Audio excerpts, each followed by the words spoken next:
Spiritus Christi is a Catholic church. It's an independent Catholic church, and it rests on two pillars. One is inclusivity, everybody's welcome, and the other is an outreach to the poor.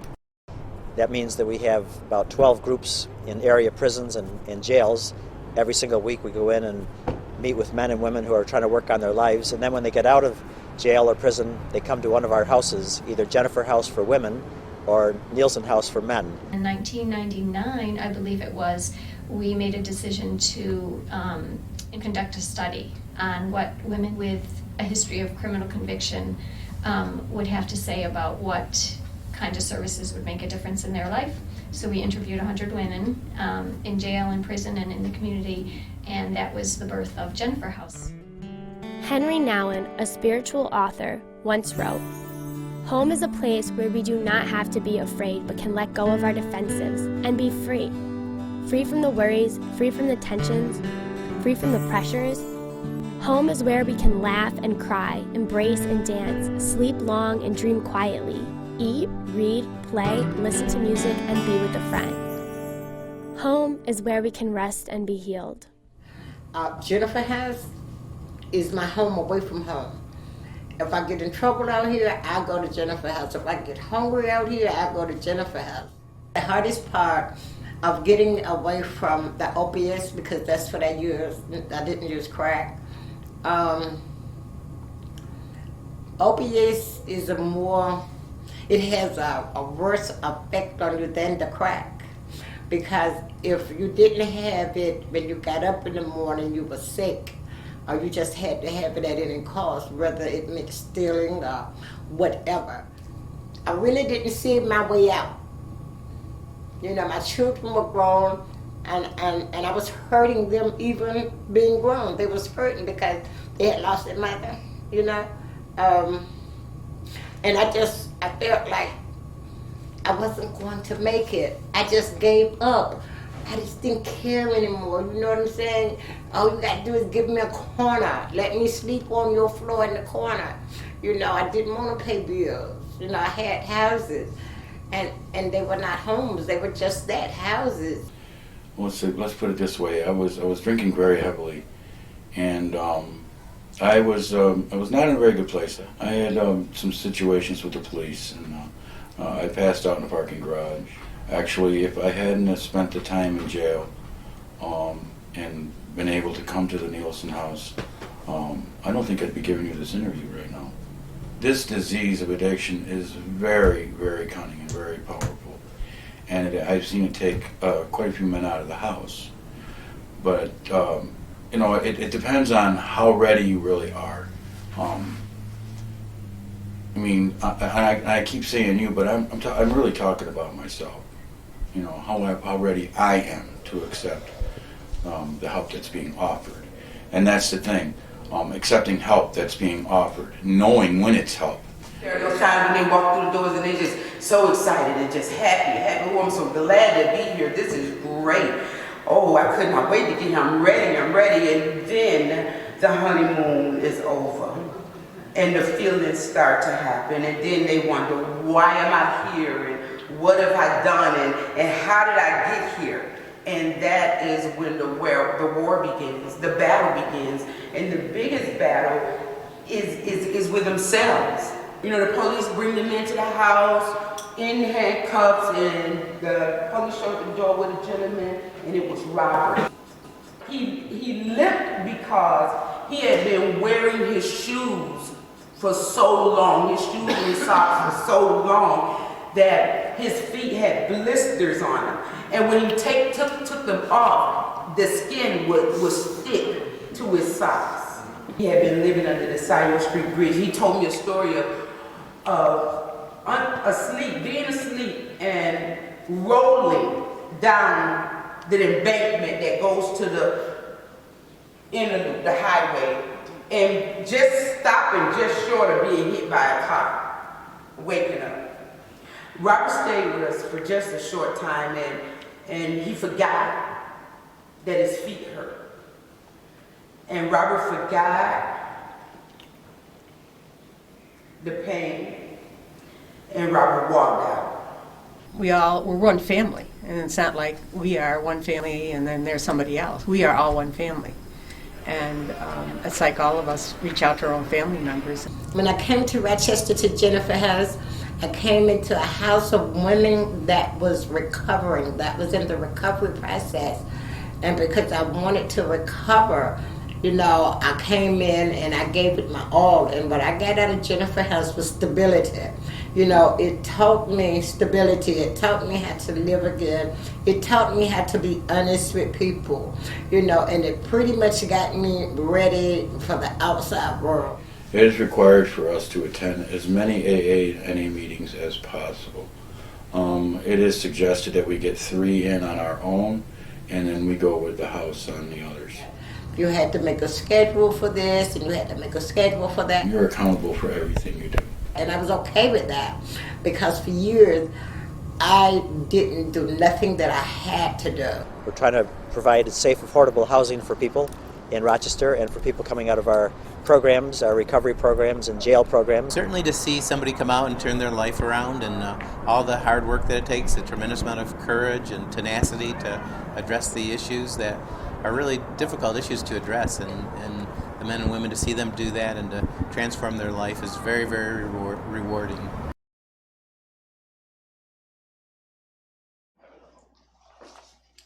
All right, stay tuned. We'll be starting in just a few moments.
Good evening, everyone, and welcome to the Spiritus Christi Prison Outreach 40th year anniversary celebration. We are so glad that you're here to join us virtually, and we know at this time it's not a little more difficult to get together, or we're not supposed to be getting together, but we're so glad you're joining us virtually, and we're still going to have a good time. We're going to celebrate 40 years that the Prison Outreach has been in existence, and we're just going to have a great evening together. So we're going to have speakers from the Prison Outreach tell us their story so you can really see all the great things that the Prison Outreach is doing and has done for 40 years.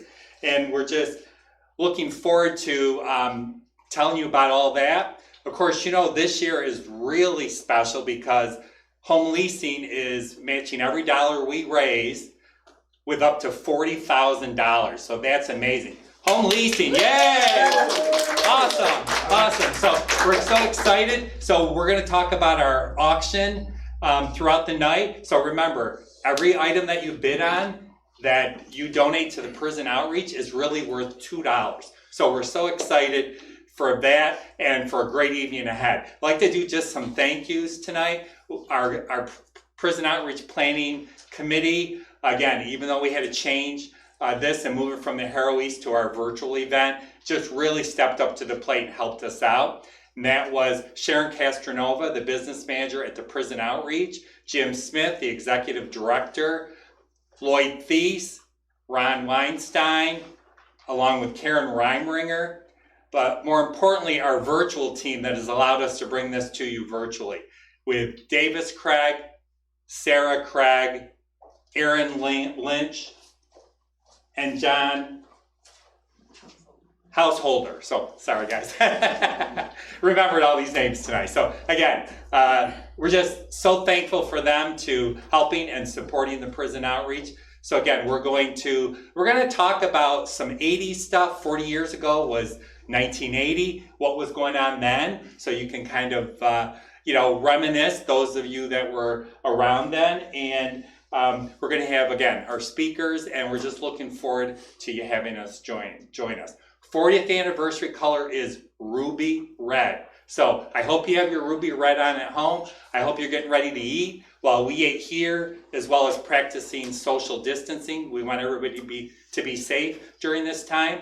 I have my ruby red shirt on, as you could tell. Hopefully you can see my ruby red nails, my thumbs at least, and also my ruby red socks.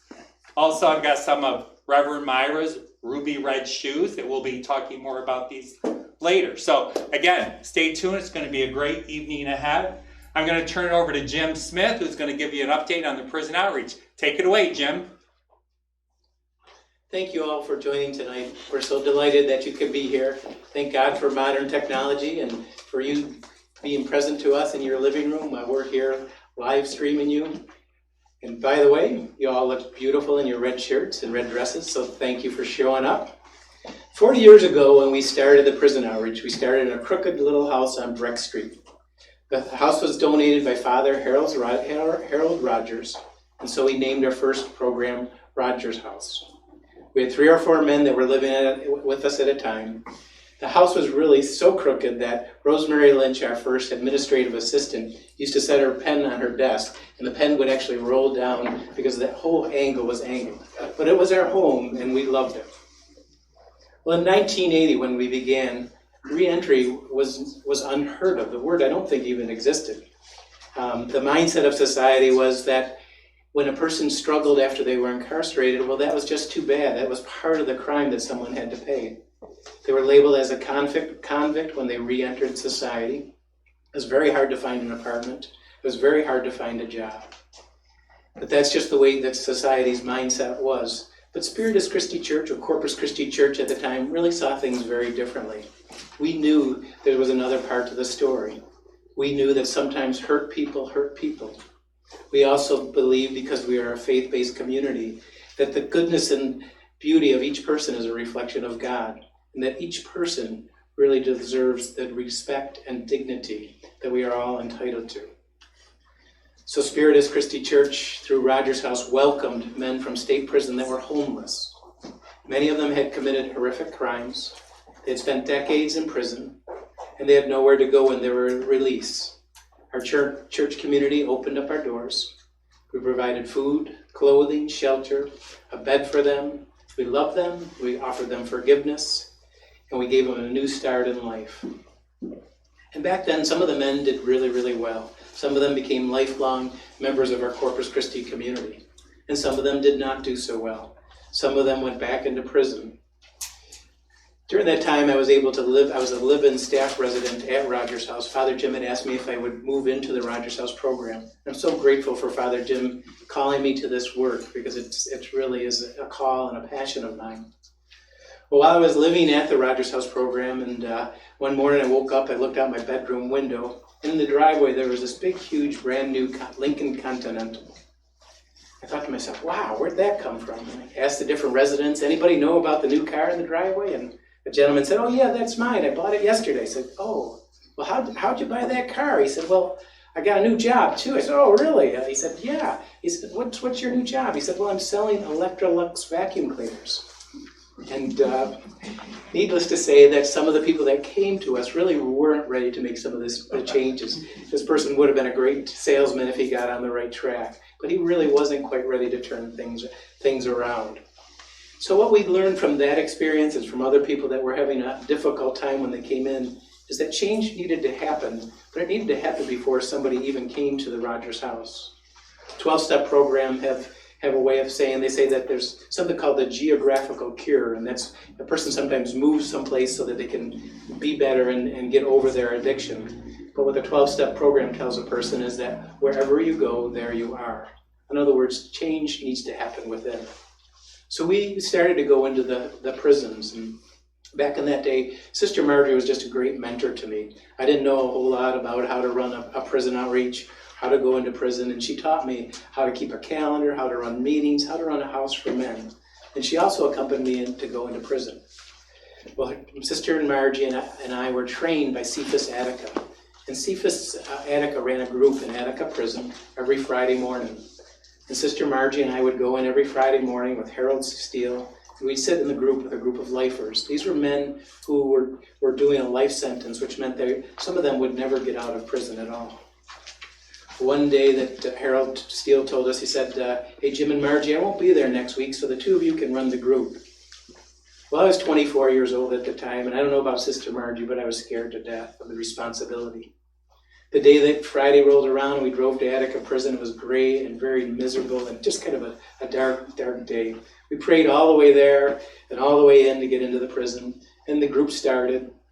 And partway into the group, the door locked on the guard locked the door, and all of a sudden Sister Margie and I were locked in the room with 12 men. Something had happened in the yard, and rather than taking Sister Margie out of the Attica prison into our safe cars, they locked us in with the group. Well, we prayed like crazy and just continued to facilitate the group, and I think we did a really good job. What I learned that day, and what I've learned from the prison outreach, is how important it is to pray. Back then in Attica prison, back then at the Rogers House program, living with people who committed horrific crimes, it really called me to go to a deep place within myself. Not so much for fear of my own life, but what do you say to somebody who's in prison for the rest of their life?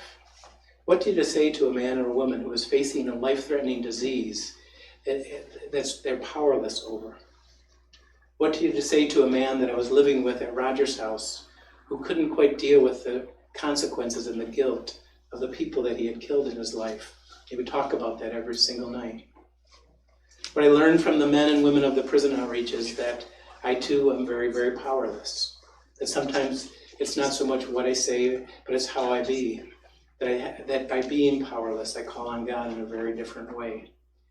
So in the 12-step program, the first 3 steps are summed up in a real quick way. They say, I can't, he can, let them. What I've learned from the prison outreach is that I'm powerless. That's a good place for me to be. That once I recognize my powerless, I can surrender and let God move. And that is just a wonderful place to live our lives. It is a message that the men and the women of the prison outreach have to face every day courageously. It's a lesson that they continue to teach us. It's something that we're very, very grateful to the men and women of the prison outreach for. So we thank you so much for that. I'm happy to say that 40 years later, in 2020, re-entry exists in society. People have really grown to recognize that if we help people transition from incarceration back into the community, it's really in our best interest. People are coming, they're going to be our neighbors. If we can help them overcome some of the issues that led to their incarcerations, if we can give them safe, affordable housing, structured guidance, maybe chemical dependence treatment or mental health treatment, they have a much better chance of being successful. And if they're successful, our society is a little bit of a safer place, one person at a time. Spiritus Christi Prison Outreach is a lead organization in the community for the reentry community. We're very much a part of the homeless task force. We have our Jennifer House, our Nielsen House, and with our great home leasing partners, we're able to offer permanent supportive housing to our men and women once they leave Jennifer House and Nielsen House. Well, today, 40 years later, we do have these beautiful homes to offer, but believe it or not, we still have a crooked house. It's not Roger's house, but our Nielsen House. The structure of Nielsen House has really gone, it's really collapsing really under us, and we've raised some money through a state grant. We wanted you to know that some of the money you're contributing tonight will go to the Nielsen House program, helping us to get the structure back in order and really try to renew the whole face of the house. So thank you for your incredible generosity. Thank you for your support. We are here because of you. Thank you. Okay, so thank you, Jim. And again, I'm back here with Reverend Myra. Hello. Hi, Reverend Myra. Thanks Hi, for joining John. me. It's good to be here. She's in her ruby red, and she's got some bling on. So, you know, true to form, Reverend Myra's here, and she's looking good, everybody. So, but we're here just to, again, celebrate the 40 years of the prison outreach. Jim just kind of recapped very quickly all that's happened in 40 years. But Reverend Myra, Yes. 40 years ago, do you know that cell phones were the size of a brick? Oh my gosh, I do remember that. Yes. I remember almost fracturing my wrist trying to carry the darn thing. It's so good. But you know what I really remember about 40 years ago? What's that? Is that the Pac-Man arcade was created. It was the last time I could actually play Oh a my video gosh. game and win. Oh, yeah, I remember hitting the buttons and doing everything there. Oh my God, it's crazy. And one other thing is people were fighting over Cabbage Patch Kids. Oh, Remember my the gosh. stores they were I remember like? that. Yes, I had one of those. Oh, yeah. I loved my Cabbage Patch. Yeah. Wow. So those of you that were around 40 years ago probably remember that. And again, that's when we started the prison outreach here at Spiritus Christi. Well, actually Corpus Christi. So again, amazing work that they do, and we're looking forward to more amazing work and lives that they transform ahead. And that's what your support does this year, especially because every dollar you help us raise turns into two, thanks to the generosity of home leasing. So at this time, I'd just like Reverend Myra to give a blessing, and as we get ready to partake of a meal tonight. So, Reverend Myra? Yeah, so I hope you have your meal ready and that you're preparing to eat with us. I'd like to offer a blessing for the food that we're going to receive here in this room and the food that you're going to receive with us. So let's pray. Bless the food. God, thank you so much for this beautiful ministry of the prison outreach. Thank you for the men and women working so hard on their lives, making our community better. Thank you so much for Jim Smith and all the volunteers and the staff that continue to walk with the men and women in our programs. Thank you, God, for being a God that loves us and is transforming our lives as we keep trusting in you. We ask you to bless this food tonight. Let it be strength and nourishment for our bodies. We ask you to bless Todd for making this meal. And we ask you to continue to give us 40 more years. We thank you so much for 40 amazing years, and we look forward to 40 more. We ask this in Jesus' name. Amen. Amen. So just invite you at home to have your meal as well. Maybe you've already started. We have a smaller group here, obviously, because of social distancing, but we're going to go ahead and eat throughout the evening as we can in between everything else that's going on. Not at this time, but after our live streaming is done, I just ask that you go out to our auction website. It's spirituschristi.org/auction40, and all of our auction items are out there for you to take a look at. The auction's going to be open till midnight tonight, so you have a lot of opportunity once the streaming is done to go out there and take a look at our items. I'm going to kind of recap a few that are out there right now. We have one, Hit the Town for dinner and a movie. Of course, not right now. You have to wait till we're able to do that, but that's a gift card at Magnolia's and dinner at American Movies. We've got gift cards from the 19th Amendment Restaurant, or 1872 Cafe, sorry about that. A bedroom painting. Clarence Bell and his team have had this for us the last couple years. They do a great job, and it's for one room in your home, but again, it's been so popular the last few years. I know Reverend Mary won it one year and had additional rooms painted. So did Mike and Lisa Smith, I believe, won it last year. They did the same, but it also, you can use it for home repairs, replacement windows, a bunch of different items. Make sure you take a look at that.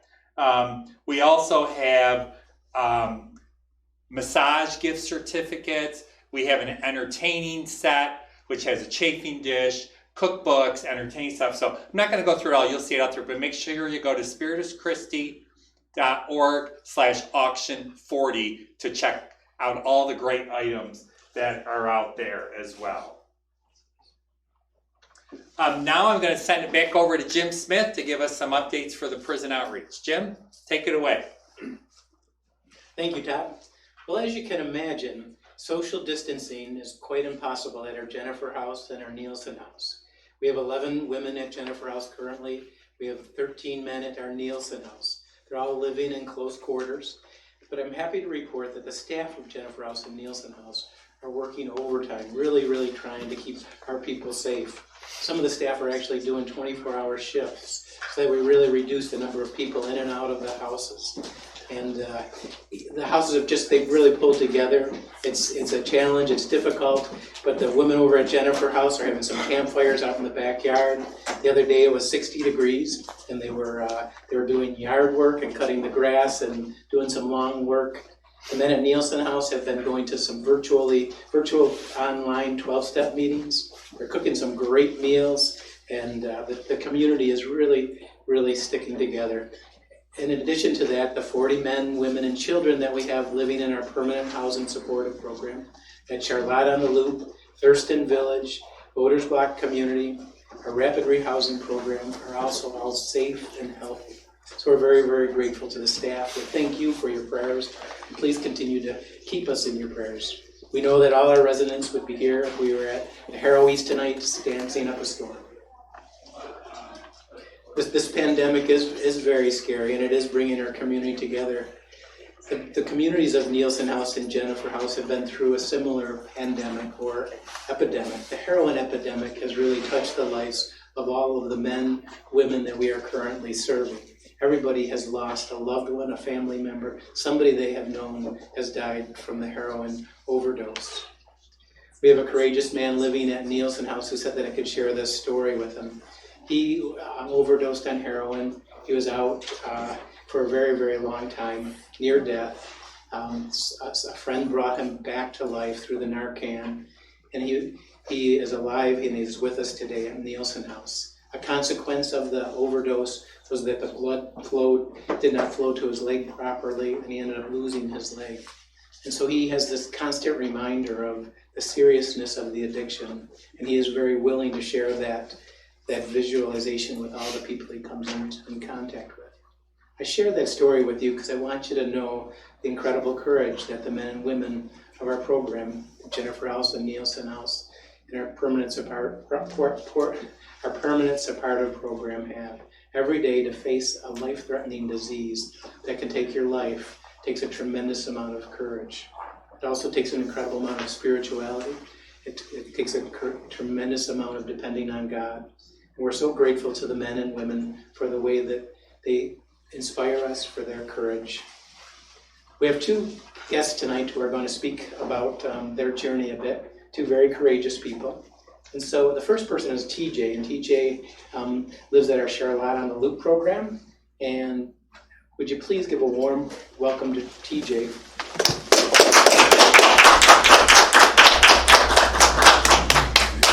Hello everyone, my name is TJ, and just like Jim Smith said, I am a current resident at the Charlotte on the Loop.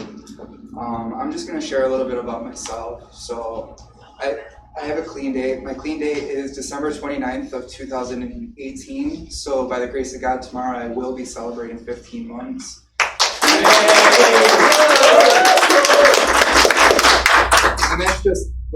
an honor, because there was a time and a place where I couldn't even put together 2 or 3 days. You know, I was so hopeless and so lost that I just wanted to die. So yeah, like I said, I'm going to share a little bit about myself. I grew up the youngest of 2. I have an older brother and an older sister. Growing up, I had everything that I ever wanted, everything that I ever needed. But when I turned about, I'd say 8 or 9 years old, something inside of me just felt different. You know, I always felt like I was never good enough, that I was never going to amount to anything. You know, me and my brother and sister always started getting into fights, and like they hung out, never invited me to do anything with them, and I always felt left out. So yeah. So about a year or 2 later, I met what would have been my best friend for probably 10 years, and you know, that's when all the partying and my drinking and drugging just started taking off. When I was about 12 years old, I started smoking weed and drinking, and I suffered hard from it. You know, my schooling started suffering, my attitude towards my parents started suffering. I started becoming rebellious, you know, leaving the house, not doing what I was supposed to be doing, and to me that was fine. You know, that was normal. That's what teenagers did. So yeah, when I was probably about 16 years old, I had my first introduction with like a hard drug, and it just so happened to be cocaine. I was with that same friend of mine. We were at a party, and you know, that one thing turned into another, and I absolutely fell in love with it. And it's funny because like I remember telling myself that I should probably not do that ever again, because that's going to be a problem. And I didn't do it for a while, but I eventually went right back to it. When I was 18, I graduated high school, and instead of going to college, I pursued selling drugs and, you know, doing parties, like throwing parties for all my friends and everything like that. And that became a problem really, really fast. Yeah, I was selling drugs and like I could support myself, but like at the same time, I hated the person that I was. You know, I felt so not loved, but I felt so attracted because I had everyone like calling me and like blowing me up, wanting to see me, and little did I know that it was just the drugs that they were after. It wasn't me. But like by them doing that, it filled that hole that I was missing inside of me. During that, I met this girl, and you know, it started getting pretty serious. It was basically a drug-fueled relationship. She was working on Backpage and just like escorting herself and just doing all like degrading things now that I look at it. But you know, when you're in active addiction, you got to do what you got to do. In 2013, I went to my first inpatient, and that was down in Fort Lauderdale, Florida. I was down there for about 90 days. Meanwhile, all the counselors were telling me I should stay and not come back. You know, they felt like I wasn't ready to come back. They were giving me warnings that, you know, if I go back, I was at risk of relapsing. And I missed my family, so instead, I just came home. And then within a week, I was right back to where I was. I ran back into that ex-girlfriend of mine, and that's when I started doing heroin. You know, I'm that person where I had to experience all these not yets in life. They had to bring me to where I am today. About 2013, when I started doing heroin, that's when fentanyl first started coming around Rochester. And one day I went out and I got her some drugs. I had to go meet some people, so I gave her what she needed and I left. About 5 hours later, I came back home and I found her body on the ground. She was dead. She had overdosed. And that was like my first suicide attempt. I tried killing myself. I tried taking a handful of Xanax, and I ended up just waking up in it's like we're at the hospital. I had my stomach pumped, and so that started that revolving cycle of in and out of detoxes and in and out of inpatients and just hopeless and lost and didn't know where to go. Meanwhile, I was destroying all the relationships around me, burning all the bridges that I could have. And in 2017, I found out my father was diagnosed with lung cancer.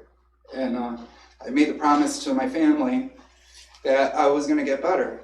And I managed to put together a little bit of time. I managed to put together about 4 months. But because I wasn't doing nothing on myself, I ended up relapsing. And I hid it from them, and it killed me on the inside. Anyways, let's fast forward a little bit. 2018, my father ended up passing away from the lung cancer, and that's when, like, those not yuts that I never experienced, that I started to experience. I started stealing from my family, started stealing from stores, started boosting, started doing all that typical stuff that drug addicts do, and finally all the consequences started catching up. My mother ended up filing charges on me, and I ended up getting arrested and ended up in Monroe County Jail. And that's where I met Rob Lee. What a wonderful soul Rob Lee is. You know, he took the time out of his day to come into the jail to make sure that people were safe. You know, he taught us about the Nielsen House, and that's where I first learned about the Nielsen House. And, you know, I took drug court, and I ended up having to wait for a bed at the Nielsen House. I ended up waiting almost 3 months. And that's when my transition from jail into the Nielsen House happened. I didn't know what to expect. Yeah, so when I got into the Nielsen House, that's where I met John Olson. That's where I met Rob Lee, like physically, like not physically, but like really sat down with Rob Lee. And I heard their story. I heard what they had to say, and like I absolutely fell in love with them. You know, when I walked into that house, 4 guys immediately came up to me, shook my hand, and they said, "Welcome home." And that was like something that I've never heard before. Anyways, I ended up staying at the Nielsen House for roughly 7 months, and graduated from the Nielsen House into the Charlotte on the Loop, into their permanent support housing program, and that's an absolute blessing. You know, since then I've graduated drug court. I returned to the Nielsen House and I volunteer there as an overnight staff, and I just continue to give back. You know, because that's what I was taught to do. This is such a blessing. I've never thought that life would be what it is today, and I owe it all to the Nielsen House, to Spiritus Christi, and to you. Thank you.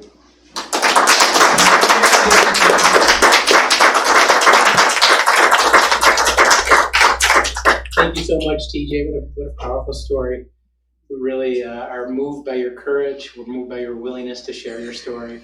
We're moved by the hope that you give other people. So thank you so much, TJ.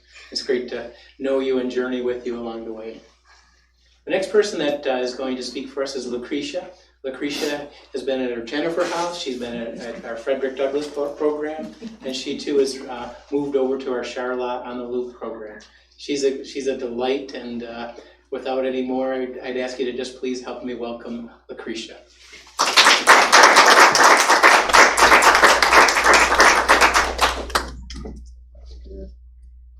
Hi, my name is Lucretia.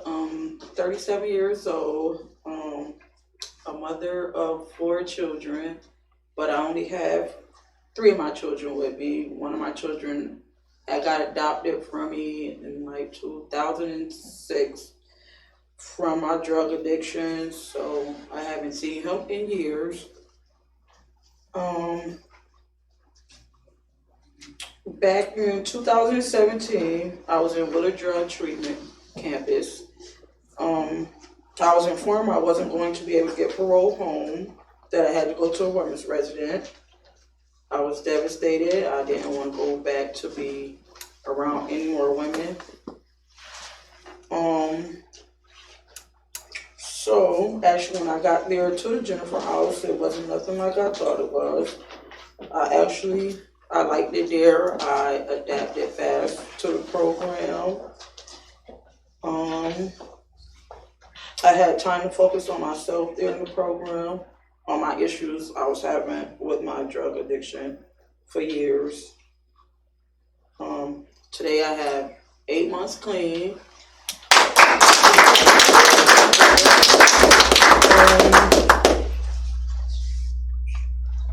Today I have a very supportive network through Jennifer House. I have people in my life that cares about me today. I gained a better relationship with my family. I met amazing friends in the program. Today I love me today. I even went back to school to get my home health aid certificate to help others, because I like to help people. Like someone helped me back in July of last year, I was diagnosed with cervical cancer, but I had survived it by the grace of God. So right then after that, I started taking my life more seriously and not taking it for granted. So I never picked up again since then. Today I'm living better in better house, and at the Charlotte, I asked them to please take me with them because I was at the other house in Frederick Douglass, and I had ended up start back using when I was down here. I was very depressed back then when I was over there, and I asked him to please take me with him to the Charlotte apartments, and he did that. So today I'm very blessed, and just want to tell Jim thank you for believing in me when I didn't believe in myself, and that this is the most amazing program I've ever been in my life. As someone loving me and supporting me. Yeah, I just want to say thank you, Jim.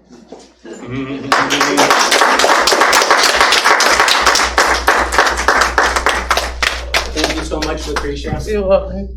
Lucretia's a beautiful soul inside and out, and it's a privilege and a joy to be a part of her journey. So thank you so much, Lucretia.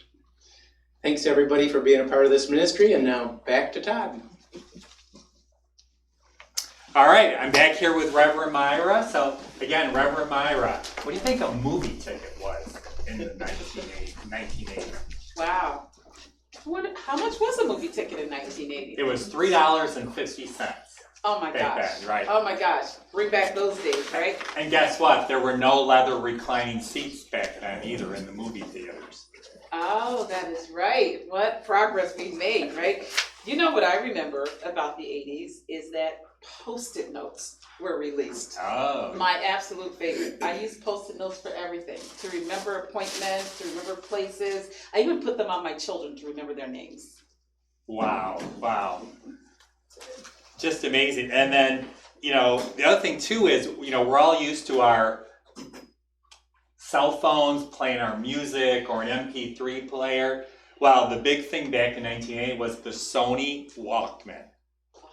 I mean, that just like liberated, you could go for a walk or run, you could clip it to you, put a CD in it and skip the whole time you were running. I remember that. It was just crazy stuff. So, things have changed in 40 years, but one thing that hasn't changed is the prison outreach and the lives that it touches and changes, and the good that it does for those that really need the support that we can offer. So again, that's why we're all doing this tonight. That's why you're all watching us from home, to support the prison outreach and to raise funds for our ministry, the outreaches of our Nielsen and Jennifer House, and to continue all the great work that it does.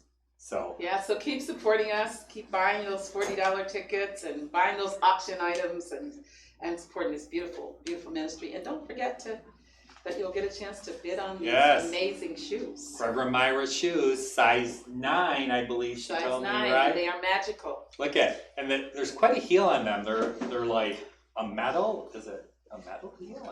I mean, when Dorothy clicked her heels, it took her to Kansas. I won't tell you where these shoes will take you, but you want them. I promise you that. So I did get an update that there's bidding going on. So that's great.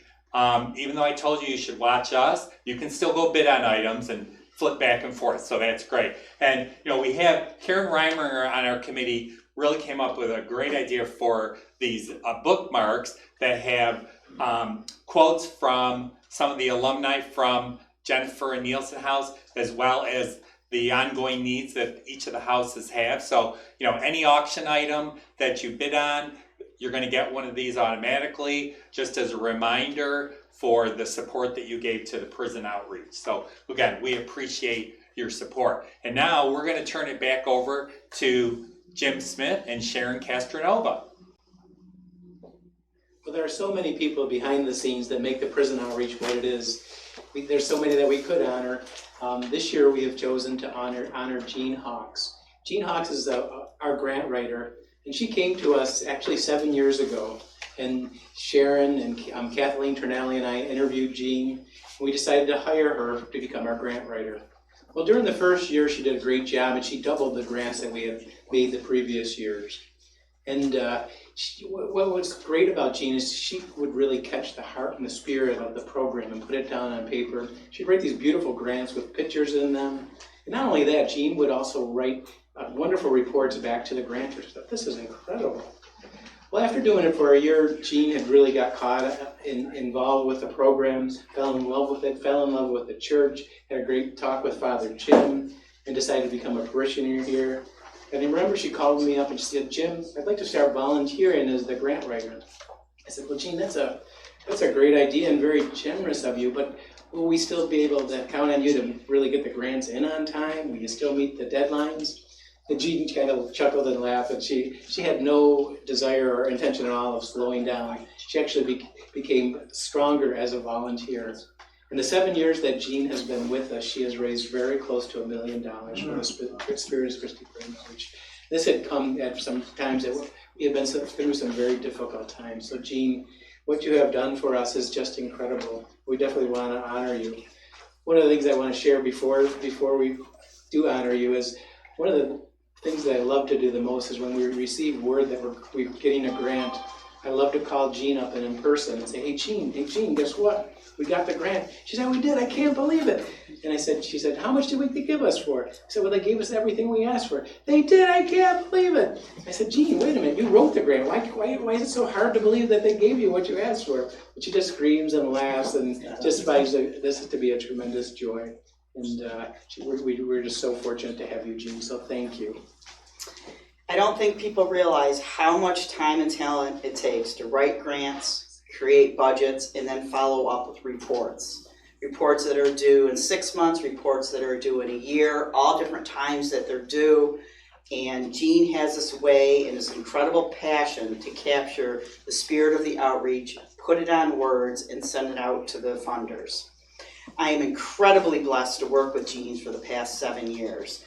Jean has always said the prison outreach has angels watching over us. I would call Jean and say, how on earth did we ever get that grant? And she said, Sharon, there's angels watching over you. So Jean also, she loves the garden. So we thought, what on earth could we give Jean to really show her, to appreciate her? Jean does not want a plaque with her name on it. She even has said that to me. So Jean, we have a garden stone for you. And it says, I save a path in the garden so angels can walk through. So you can put this in your garden and think of all the angels above you and watching over you. Additionally, being a grant writer that almost has $1 million in 7 years is very stressful. So Jean regularly gets a massage, so we are going to help her by offering 3 massages once she opens back up with the massage therapist she goes to, which is Stacy Ackerman. So we're offering that to you. So Jean, thank you very much. The bottom of my heart, I absolutely adore you. I love working with you. And we just have so much fun and laugh over the phone, and I appreciate you more than you will know. And Jean, in her humility, just asked us to tell you all how much she loves giving to the prison outreach, how it's a pure joy and a pure delight, and that she gets way more by giving and being a part of this program than she gives. So thank you so much, Jean. You're an angel. Back to you, Tom. All right, great. Thank you, Jim and Sharon, and congratulations, Jean. Jean is, I know Jean Hawks very well, and she's just been an amazing blessing to this ministry and her talent for grant writing and all the money that she's raised. And again, as we talk about the 40-year anniversary of the prison outreach, as everyone knows, Jim Smith has been with it right from the start for the full 40 years. So, Jim, I'm inviting you to come over and join me for a few minutes. Okay. If you could, please. Don't give me that look. Okay? Like, come right over here. All right? All right. And there's something we'd like you to watch. Okay. Jim Smith. God knew what he was doing when he put a mighty spirit in such a little man. Jim Smith, you are a true inspiration and dear friend. Your heart is boundless in your love for Julie and your children, and your faith in God is limitless. Hi, Dad. Congratulations to all the hard work and lives you've changed over the last 40 years. Your dedication over the last 40 years has been a true inspiration to our family, this community, and our church. We love you. Jim, James, Jimmy the Jedi, Jim Babe. Hi, Smitty. Happy anniversary. Hey, after 40 years, you managed finally to get all of us sent to solitary. Really. Seriously, I am so sorry that we can't be together to celebrate this amazing anniversary. When I think of Jim Smith, I think of love and compassion for the poor. I think about living Jesus each day as he cares for those who are often uncared for. Hi, Jambalaya. Coming to you live from the Jennifer House quarantine during COVID-19. And I just wanted to tell you a little bit about how much you mean to me and how much you inspire me. You have been such an inspiration, not only to my life, but to the lives of countless others. I thank you for believing in me when I didn't believe in myself. You have been my mentor, my teacher, my guide, my friend, my supervisor, and my spiritual dad. And I am grateful that God put our lives together.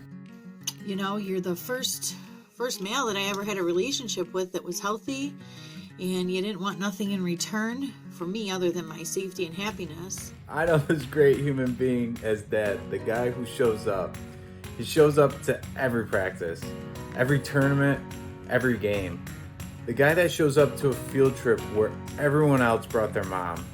The guy that showed up to every one-on-one basketball challenge I ever put out there. Hi, Jim.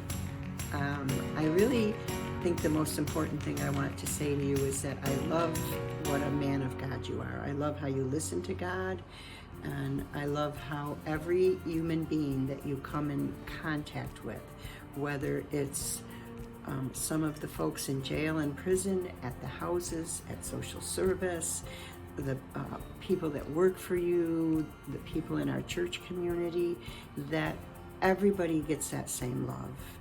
Jim Smith is a trustworthy friend and colleague. He's a person of boundless kindness and compassion.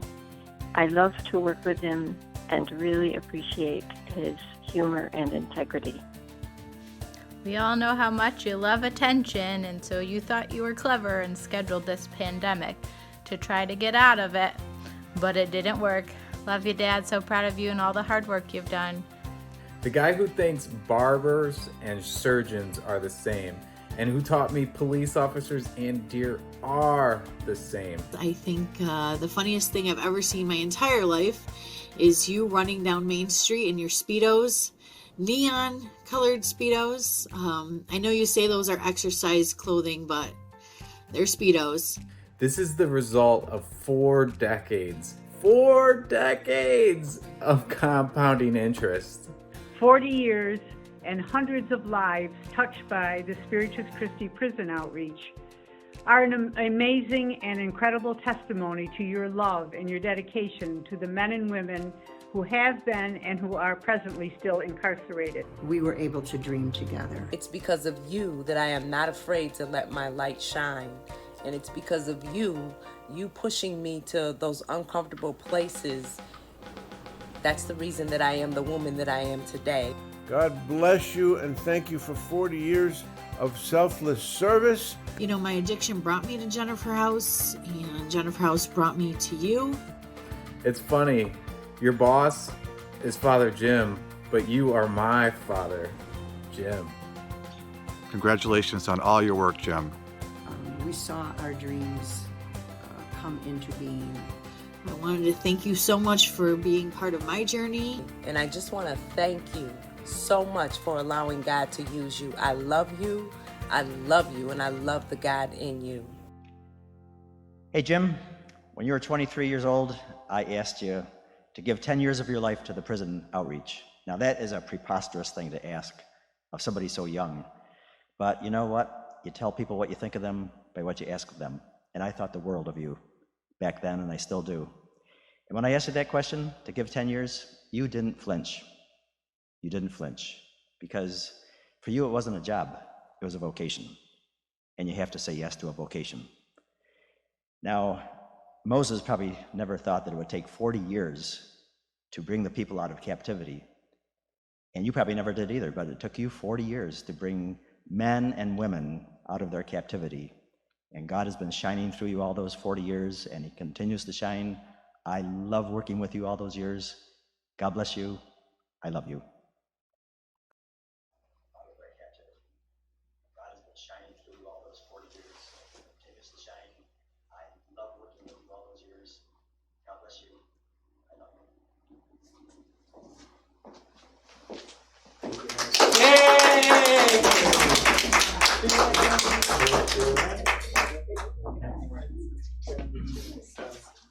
Thank you so much. That was just beautiful. Reverend Meyer. Yeah, Jim, I just want to say that, the people in these videos really said it all. But I want you to know that you are such a gift to me and to Spiritus Christi. And as we celebrate 40 years, we really celebrate 40 years of your leadership, that this ministry would not be what it is without you leading us for 40 years. And so I'm just grateful for you, grateful for your leadership, grateful for your friendship, and grateful for your accepting of this call to lead us all these years. So thank you so much. Thank you. Happy to celebrate you. Thank you. It's a privilege and a joy. Thank you all.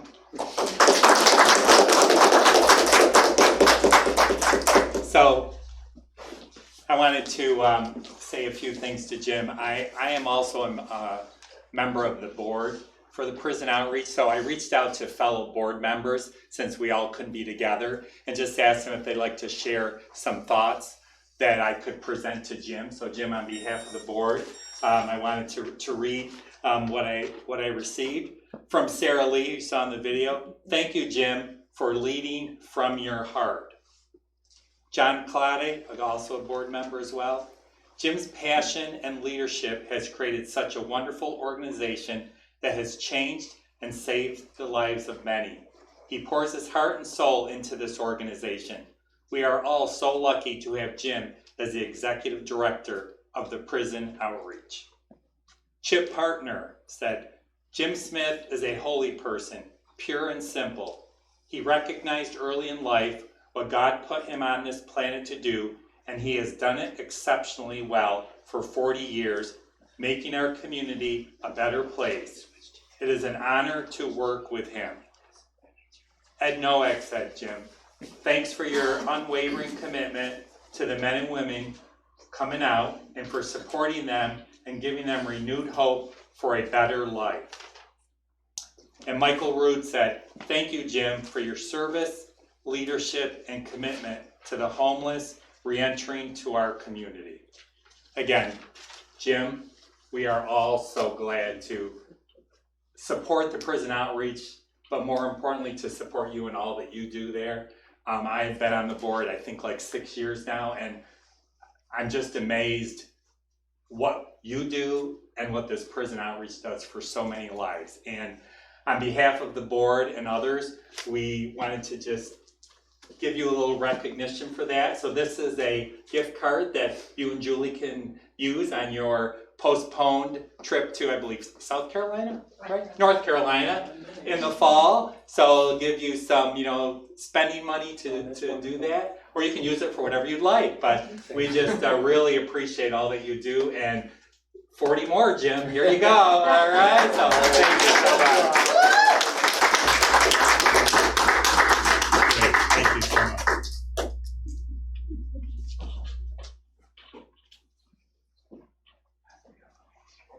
Okay, so now we're going to turn it back over to Jim Smith and Brett from Home Leasing. Take it away, Brett. Okay. So I'm Brett Garwood. I'm the CEO of Home Leasing, and Home Leasing is a very proud partner with Spiritus Christi Prison Outreach. We've got a very long relationship with Spiritus Christi. I'll tell you something personal. It was more than a decade ago that I first got involved, or first met Spiritus Christi and Spiritus Christi Prison Outreach. I had worked for the city of Rochester and was invited to a meeting, I think in this building, because they had an idea about building some housing in a fairly small number of units for people on the prison outreach program. Their attitude was to do whatever it takes to further their mission and to work with anybody who would be willing to help. And as a result, they created this great collaboration with Home Leasing long before I was part of Home Leasing. And the project that resulted was Voters Block, which provided not only some help for Spiritus Christi's program, but for many other people who needed housing in the community. Since then, Home Leasing has worked with Spiritus Christi Prison Outreach on the Frederick Douglass apartments, on the Thurston Village apartments, and on the Charlotte on the Loop apartments. So it's become this amazing friendship that's had a great impact on a lot of lives, especially ours. Home Leasing is a development company, a property management company, a construction company, and Nelson Leanhouse, our founder, created a mission-based organization, and the mission is to improve the lives of our residents and the communities in which we work.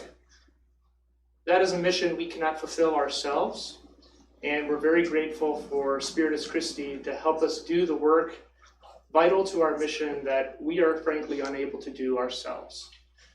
So that's why Home Leasing has pledged $40,000 in celebration of the 40th year anniversary for Spiritus Christi Prison Outreach, so that they can continue to do their work, continue to do more work, and hopefully continue to help us with our mission. I'm also very happy to talk a little bit about what we want to do next. We have another property we hope to buy on East Main Street, and we hope it will house even more units for Spiritus Christi Prison Outreach, and that will be moving forward later this year. So all I really want to say is thank you so much, and we are very pleased to pledge the $40,000 and hope that it inspires others to be part of this wonderful work that you do. Thank you so much, Greg.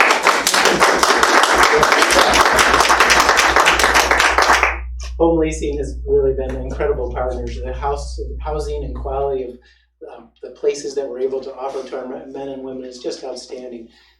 Beyond that, the staff at each site just teaches every man and woman who lives at whether it's Thurston Road or Charlotte on the Loop or Voters Blocks with great dignity and great respect. And so that you are very much a mission or organization, and you very much speak to the heart of our mission. And so just by offering housing is extraordinary, and now to come up with a $40,000 check for our 40th anniversary is just unbelievable. So we're so grateful, Brett, to you and to Home Leasing for who you are and for being partners in this work. So thank you very much. Thank you.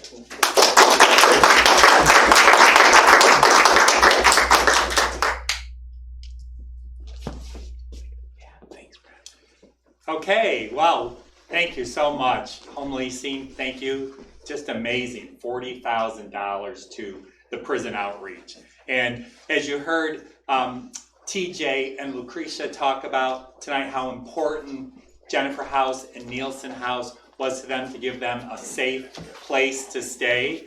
We'd like to talk about another way you can support the prison outreach through what we call our Safe Harbor Nights. And again, Jennifer House and Nielsen House provide a warm, safe, loving environment with a meal, and just take care of those that need housing, that need support, and that need someone there to walk through them with their journey. So we're here to talk about our Safe Harbor Night donations. Reverend Meyer, would you like to Sure. fill us in a little bit on that? Yeah, each of us, friends that are watching us, we know how important it is for you and I right? To go home to a safe, a comfortable, a warm home where we're surrounded by people who just love us and support us. And that's really what we're able to do through these Safe Harbor Nights that we're inviting you to support. And so we can provide that for the men and women in our program for $40 a night. So you can purchase one night for a Safe Harbor Night. And I'm sure there's many of you that could do that. So as many of you that can, please go to the website and pay for a $40 Safe Harbor Night. If you can do 3 nights, you can donate $120 for 3 nights of a Safe Harbor Night. And maybe you're somebody who can do 5 nights, which would be amazing. If there are those of you out there that can support us with and say, I can purchase 5 nights for a Safe Harbor Night for a man or a woman in your program, you can donate $200, and that will help us to provide 5 nights for the men and women in our programs. And maybe you are somebody out there that are saying, you know what, I could do better than that. I could provide a week of Safe Harbor Nights. And if that's you, we invite you to give us $280. It's a $280 donation. You can go to our website, you can donate $280, provide Safe Harbor Nights. There may be 10 of you, there may be 20 of you, there may be 30 of you that can do that. How many of you there are? We're just so grateful, and we invite you to help us to raise that $40,000 to support these men and women in our program so that we can also get that match grant of $40,000. So I hope you'll help us to do that. Thank you, Reverend Ryan. And it's so easy to do too. We have a number of ways that you can donate Safe Harbor Nights. Of course, you can always send in a check to the prison outreach. You can go to the church's website. It's available there. You can go to the prison outreach's website and do it there. And also our auction website that we've been talking about, spirituschristi.org/auction40. There's a link to click on to be able to make donations there. Great way to help the ministry, earn some points on your credit card or debit card, and to save maybe for trips when we all can travel again. So you get a double whammy. Actually, you go and get maybe a quadruple, because remember, home leasing is going to match that as well too. So you get points on your credit card, you get to put residence up in a home, and you also get the match from home leasing. So it's just great. So go ahead and take advantage of this great opportunity to help out all those that visit Jennifer House and Nielsen House. Now, you may have heard that Father Jim is writing a book about the prison outreach, and we're going to turn it over to Father Jim so he can fill you in on all the details. Father Jim. Hi, everybody. It's great to be with you tonight. So 5 years ago, I called Jim Smith and I said, hey, Smitty, congratulations. He goes, for what? I go, it's your 35th anniversary. He goes, oh, is this the day that I started? I said, yeah, you don't remember? He said, well, no, not really. I said, how did you get into this anyway? Is this something you always wanted to do, prison ministry? He said, I never even thought of it. I said, you never even thought of it? I said, why are you doing this work? He goes, because you asked me to do it. I go, what? He said, that's the reason, because you asked me. So I was very fascinated by that, so that's why I started writing this book. It was so different for me. Like, I knew from 5 years old that I wanted to be a priest, and I just went for that. Now with Jim, he wanted to do some kind of church work, but he wasn't sure what that was. So Sister Margie asked him if he would work with the homeless. He said yes. Julie Augsbury said that, can you work with the child care? He said yes. But of course, he married her too. And I said, would you work with the prison? And he said yes. He kept saying yes and yes. But really, it wasn't us he was saying yes to. He was saying yes to God. God was bringing him along this path. So, and I have to say, he's still working with the homeless. He's still married to Julie, and he's still working in the prison ministry. So, Jim's favorite passage from the Bible is John 21, where Jesus says to Peter, Peter, when you were young, you dressed yourself and you went wherever you wanted to go. But when you get older, somebody else is going to dress you and lead you to a place not of your choosing. And so that's the name of the book, A Place Not of My Choosing, Jim Smith and the Spiritus Christi Prison Outreach. Because it's a story about how Jim said yes, yes, yes to God, not knowing where it was going. It was really God's choosing, not his.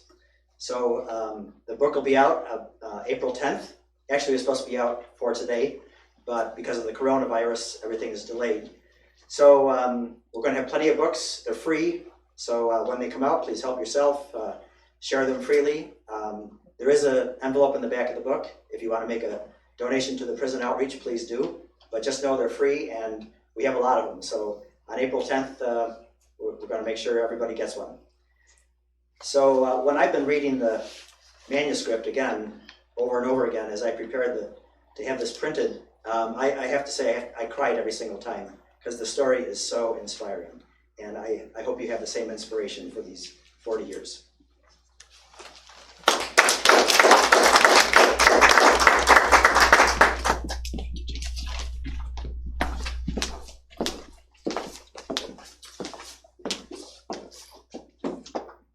Well, again, thank you everyone for joining us as we get ready to conclude our virtual gala. Again, thank you so much for your continued support of the prison outreach for the last 40 years, and hopefully, like we've talked, 40 plus more years to come. So again, just some reminders that the auction is still open until midnight tonight, and I'm looking right now, things are getting bid on, so I'm not even gonna go through. Just after we're done, make sure you go to spirituschristi.org/auction40, and you'll find all the items there that you can bid on, as well as the links for the Safe Harbor donations. And also, again, just to look at all the great work that's being done. Out on the Prison Outreach website is also our most current newsletter that just came out. So make sure you go and read the newsletter. That's got some great information and more history about the prison outreach as well. Thanks so much for joining with us tonight. Please know that by your generosity, by you being with us, by us being able to communicate to the men and women, there's a whole community of people that believe in you, that love you, that support you. We think you're awesome. That's where the power of this ministry comes from, is the community of you, your love and your generosity. So thank you so much. You have been our champions tonight. Thank you so much for joining us on this virtual live stream prison outreach fundraiser. It's been amazing being with each one of you. Thank you for all your support, and thank you for joining us and for bidding on these items. I can't wait to see who gets my shoes. I hope I get to see you wear them when you come back from that magic place that it's going to take you. And we just love you so much, and God bless you. And again, keep bidding and keep supporting this amazing ministry. Good night. Thank you, everyone. Good night. Good night. Good evening.